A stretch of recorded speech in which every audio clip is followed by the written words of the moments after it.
Muy buenas tardes. ¿Cuántas veces escuchaste a alguien decir he sufrido un ataque de pánico? Bueno, esto se considera parte de los trastornos de ansiedad de los que nos va a hablar el doctor el día de hoy, Eduardo Godo. Él es psiquiatra especialista en trastornos de la salud mental. Así que vamos a hablar con el doctor. Bienvenido, qué placer tenerlo una vez más aquí. Le dije cómo éramos, ¿ah? Guerra avisada no mata gente. Muchas gracias.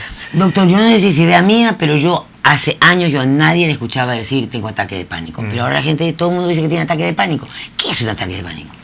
A ver, el trastorno de pánico o trastorno de angustia, trastorno de ansiedad paroxística, forma parte de todo este espectro de los trastornos de ansiedad, que incluye la fobia social, las fobias específicas, el trastorno de ansiedad generalizado. Hay otro grupo grande de trastornos de ansiedad. O sea, existe, el ataque de pánico existe. Sí, existe. Y no supuesto. Es una fobia. ¿Es un miedo a qué? ¿Es un pánico a qué? Esa es la diferencia, ¿no? El trastorno de ansiedad paroxística, la crisis de angustia, la crisis de pánico, es una angustia que no se percibe específicamente a una situación determinada. El disparador puede ser, de hecho es inconsciente, porque la persona a veces no lo identifica, está dormido y se despierta con una crisis de pánico. Puede tenerlo en un lugar, a veces puede ser disparado por fobias específicas, en presencia de la situación o del objeto que causa el pánico o que causa ansiedad, pues se dispara una crisis de pánico. Pero eso no es un estrés mal manejado por algo que no has podido procesar. Sí, es así. Es que el estrés es una de las causas de ansiedad. ¿Cuál es el buen manejo? Bueno, pues ahí habría que entrar a revisar eso, ¿no? Pero siempre está clasificado dentro de antes se clasificaba dentro de los trastornos como respuesta al estrés. Ahora ya eso es un poco más específico, pero siempre a un estrés que pudo haber ocurrido en la infancia, la respuesta puede ser de adulto. Un estrés mantenido, estrés social, estrés escolar. Hay bases neurobiológicas también que hablan de una predisposición a actuar con un poco de mayor intensidad que causan las crisis de ansiedad. Hay fenómenos netamente biológicos que asemejan mucho, hormonales también. Por ejemplo, no hay nada más parecido a una crisis de pánico como las que se comentan, que los trastornos de tiroides. Eso causa, y entonces causa ansiedad. El feocromocitoma causa algo muy parecido. Estoy equivocado cuando yo relaciono el pánico al miedo. Es decir, tengo un ataque de pánico, es que tengo miedo. ¿Tengo miedo de qué? De salir a trabajar, tengo miedo de hablar, tengo miedo de pararme, tengo miedo de... Y antes no tenía miedo. O sea, ¿qué pasó? Falleció una persona, estoy en la menopausia, qué sé yo, y comencé a tener miedo a todo. Así tan absurdo puede ser. No hablemos, no me gustaría decirle absurdo, ¿no? El miedo, la diferencia, la diferencia entre ansiedad y miedo es que en el miedo usted identifica una causa real. Hay miedo a que hay un tigre que le va a comer, eso causa miedo. Claro. Usted está en una situación de peligro físico y eso da miedo. Okay. Si la situación es más simbólica, ¿qué simboliza, qué sé yo, la altura? Usted está en un balcón y tiene miedo a la altura, no se va a caer porque está en el balcón, pero está teniendo miedo a acercarse al borde del balcón. No todos tenemos de alguna manera miedo a algo. Hay diferentes modos de enfrentar y de comprender las cosas, y los símbolos son muy personales. Los símbolos son muy personales.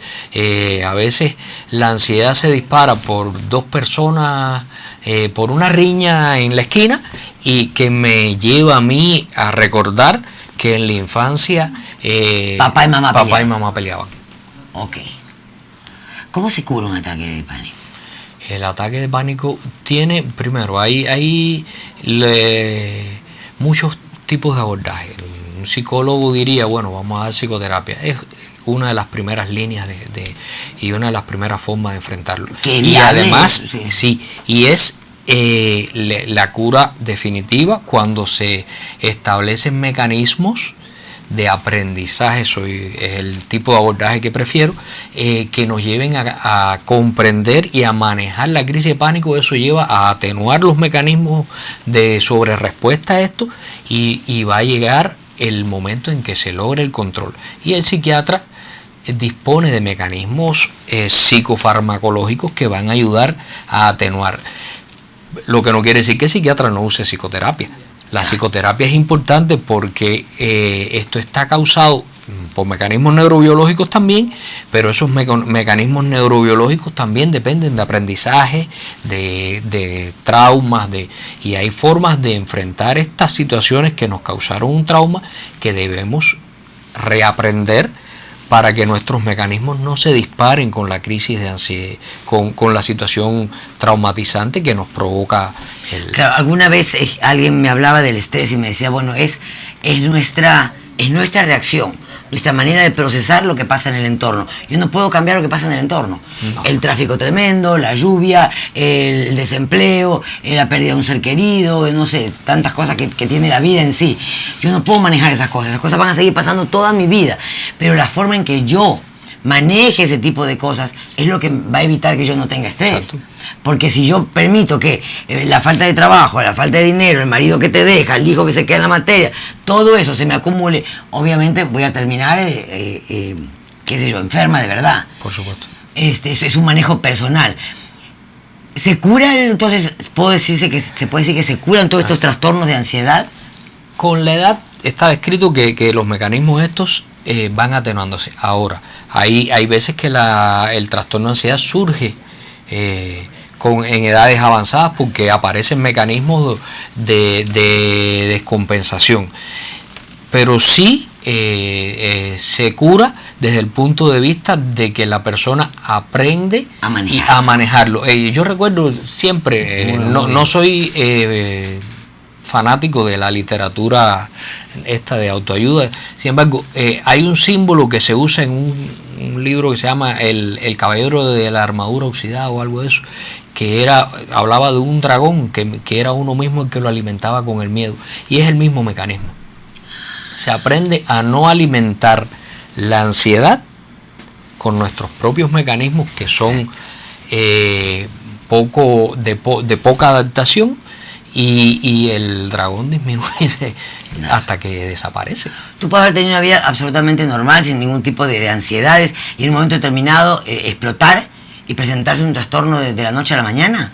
Sí, porque vos decías que puede regresar un episodio de la infancia, y nadie sale ileso de la niñez. Nadie sale ileso de la niñez.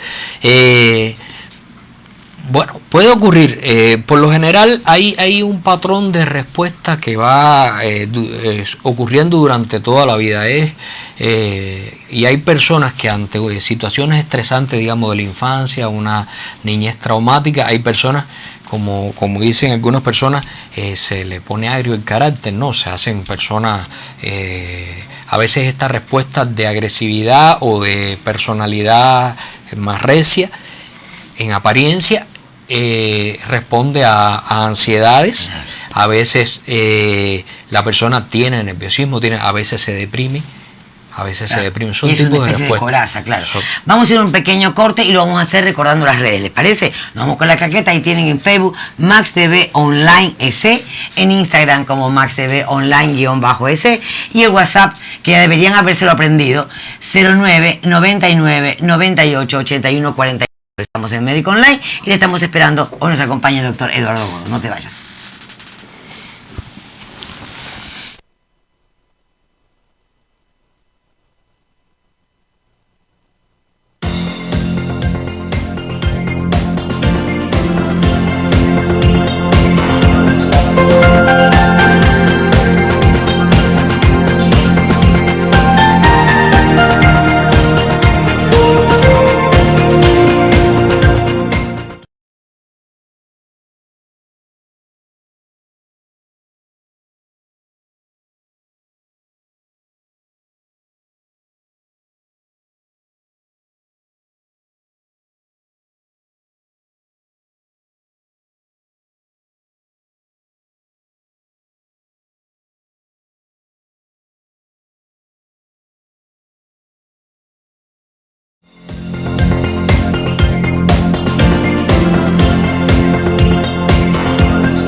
Continuamos nuestro espacio médico online. Les recordamos que estamos con el doctor Eduardo Godo, psiquiatra, y que el tema de hoy es trastornos de ansiedad.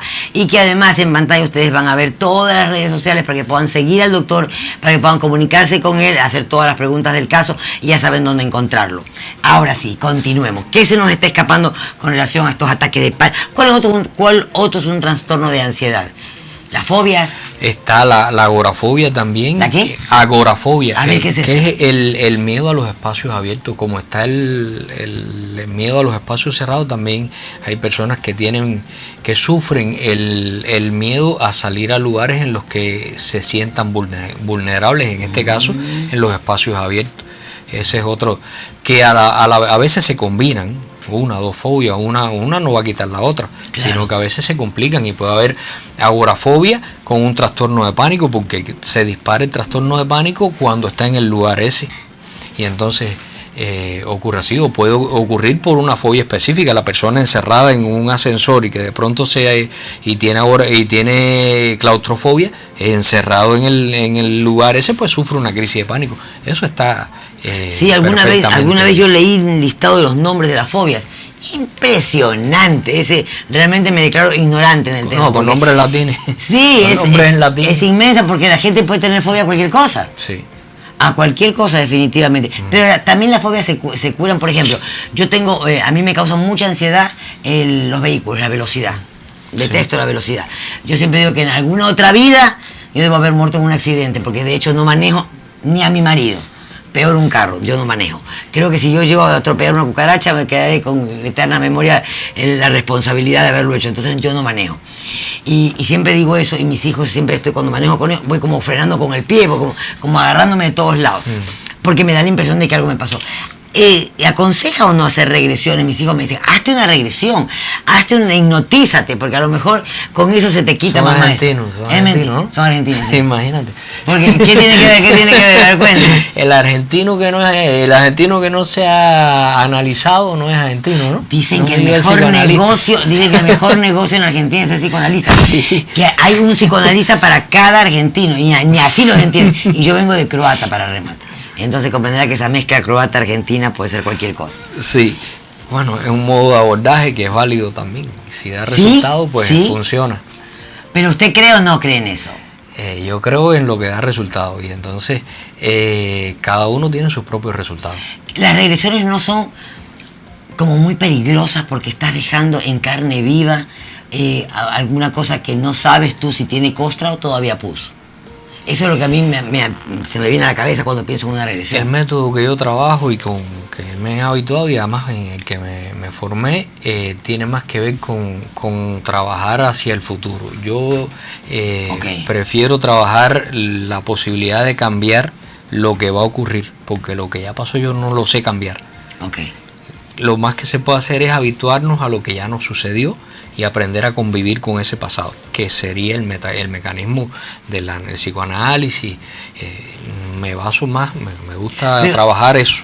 Me encanta lo que me acaba de decir, pero psiquiátricamente hablando, ¿existe la posibilidad de que en una vida pasada yo haya sido corredor de Fórmula 1 y haya muerto en un accidente y por eso tengo este trauma que tengo que colocar? No. ¿Por qué se ríe, doctor? Porque no puedo decir que sí ni que no, porque no sé. Pues digo, psiquiátricamente hablando. No recuerdo una vida pasada. Pero psiquiátricamente hablando, ustedes no se basan en eso. Ustedes no creen en eso. La medicina hay muchos enfoques. Y esto de las terapias regresivas, he tenido colegas que trabajan las regresiones. Ese es su método.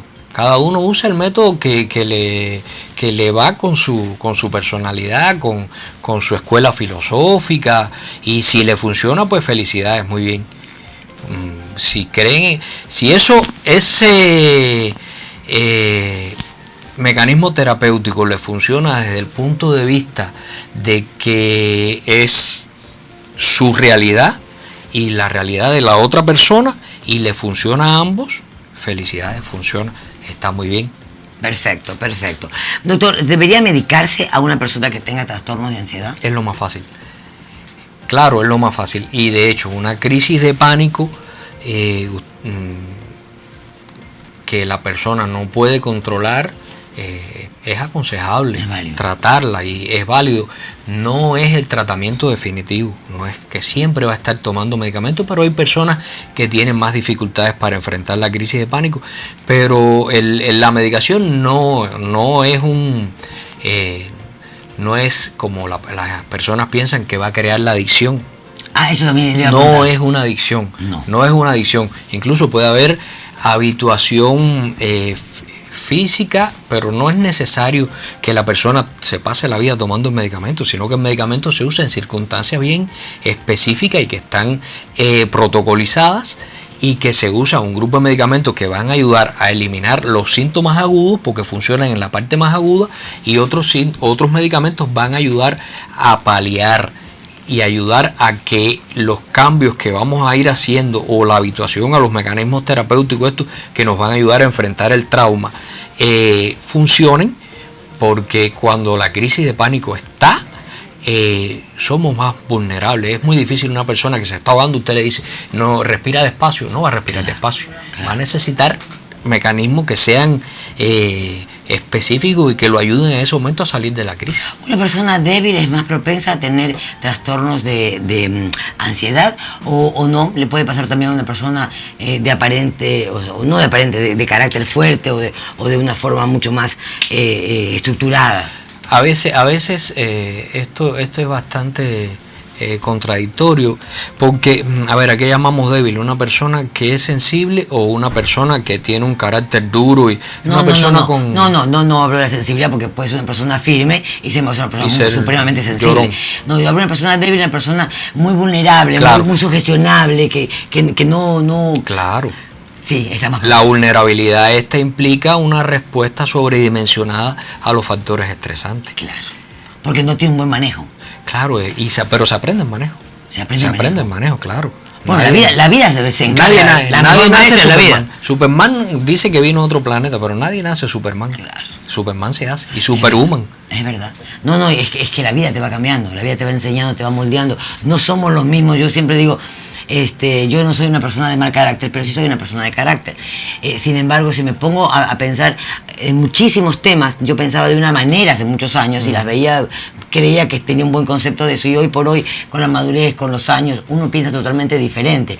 Te preguntaba por eso si todos podemos ser en algún momento dado vulnerables a sufrir un trastorno de ansiedad. Claro, y hay momentos en que somos más vulnerables que otros, porque la persona que sufre una pérdida importante, del tipo que sea, sobre todo estas pérdidas emocionales de una persona querida, ahí puede venir un episodio depresivo, puede venir la depresión, y la persona va a sufrir. Incluso a veces aparece la ansiedad, la persona viene por la ansiedad y tiene de base un trastorno depresivo recurrente o una depresión, y ahí aparece la ansiedad. Impresionante, ¿no? Muchas veces nos preocupamos de cómo está nuestro colesterol, cómo están los triglicéridos, pero pocas veces nos preocupamos de cómo está la loca de la casa y cómo está nuestro corazón. Parece mentira, pero está buenísimo hablarlo porque hay montones de cosas en nuestro entorno y que tenemos que aprender a manejar. De la misma manera como hacemos con el colesterol, que empezamos a hacer ejercicios, hay que empezar a trabajar también la otra parte.